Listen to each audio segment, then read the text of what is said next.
Kai mažosios bendrijos narys išsimoka sau pagal civilinę paslaugų sutartį 45 plus tūkstančius eurų ir jisai privalo registruotis PVM mokėtojų, tai niekas jo gyvenime ir nepasikeičia.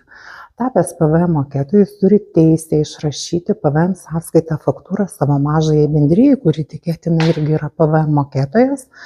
Tai tiesiog jisai išrašo 40, kaip pavyzdys, 10 tūkstančių plus PVM-as.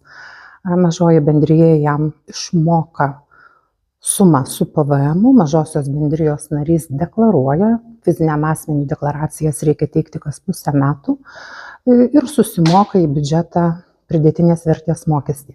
Mažosios bendrijos prievolė yra tą sąskaitą pasiima iš mažosios bendrijos nario, kalbu paprastai žodžiais, kad būtų aišku, susideda į savo apskaitą ir tai yra atskaitomas PVM, kuris mažina mažosios bendrijos mokėtiną pridėtinės vertės mokestį.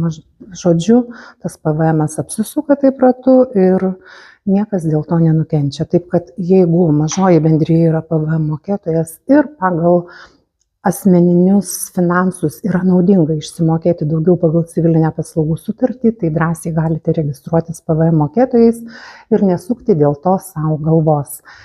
Pelningo verslo ir protingų sprendimų.